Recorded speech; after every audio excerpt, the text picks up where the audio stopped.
İmam Əli buyurur, sabahın dərdini bu gün özün üçün yük eləmə. Mən mənzərənin yalnız bir küncünü görürəm.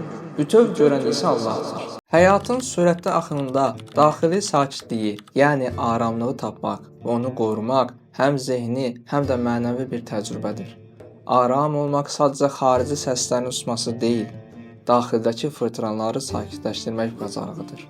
İslam mənəviyyatında daxili sakitliyin, yəni aramlığın adı itminan, qəlbin rahatlığıdır.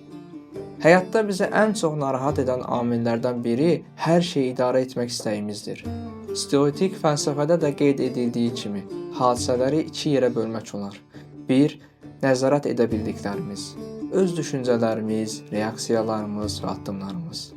2.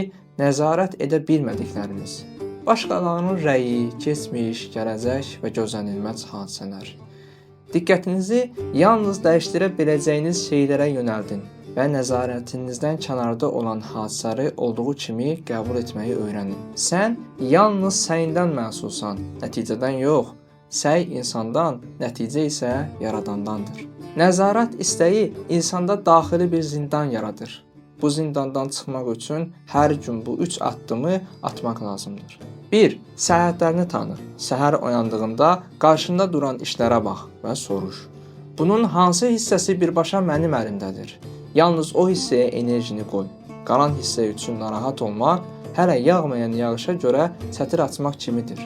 İmam Əli buyurur, sabahın dərdini bu gün özün üçün yük eləmə. 2. İdarə edə bilmədiyin bir hadisə baş verəndə, məsələn, planların pozulanda, gözlədiyin şey gecikəndə, mənəvi olaraq bu cümləyə sığın. Mən mənzərənin yalnız bir küncünü görürəm. Bütöv görən isə Allahdır. Bu təfəkkür qəlbi tam bir itminan halına gətirir. 3. Keçmişi və gələcəyi burax. Keçmiş artıq yoxdur, o Allaha əmanətdir. Gələcək isə hələ gəlməyib, o qeybdir. Sənin daxili sakitliyini qura biləcəyin yeganə material bu andır.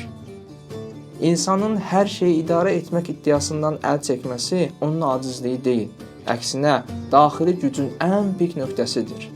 Yükü əsl sahibinə təslim edəndə daxildəki o fırtınalar yerini sakit bir dənizə verir.